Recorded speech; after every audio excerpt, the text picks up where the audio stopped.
A police escort today for a fallen sergeant killed in the line of duty. Sergeant Kaila Sullivan's family was at the funeral home as her fellow officers honored her service.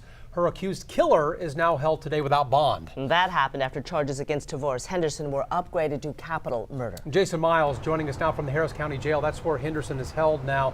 So Jason, there was a lot of concern when the judge set the initial bond in this case at $150,000.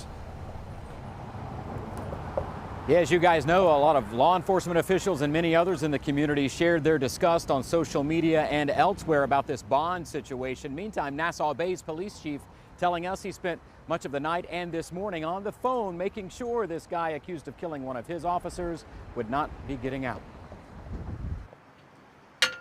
This memorial for fallen Sergeant Kaila Sullivan outside Nassau Bay's municipal building grew by a few more flowers. She was a rock for this police department. As Police Chief Tim Cromie got assurances that Sullivan's accused killer, Tavoris Henderson, would not be released despite his initial bond. I was appalled, as probably most of everyone else was, when I learned that the defendant was issued a $150,000 bond. The district attorney's office explained today that previous charges against Henderson were revoked while he was on the run. There was never going to be an issue where this individual was going to get out on a bond after we captured him. Henderson was captured yesterday afternoon while allegedly hiding out in a girlfriend's home.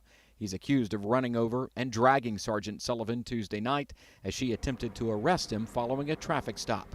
Henderson's mother and her boyfriend have been charged in relation to helping him hide for nearly 2 days, while a felony murder charge against him became a capital murder charge today.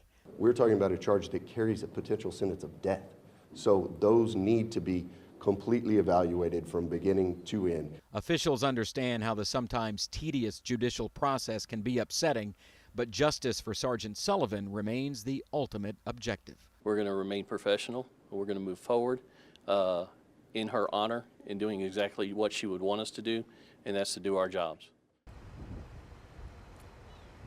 And I understand the next step for the defendant, Henderson, will be to get an attorney sometime early next week. Meanwhile, I'm learning more about exactly what he said to officers who placed him under arrest yesterday.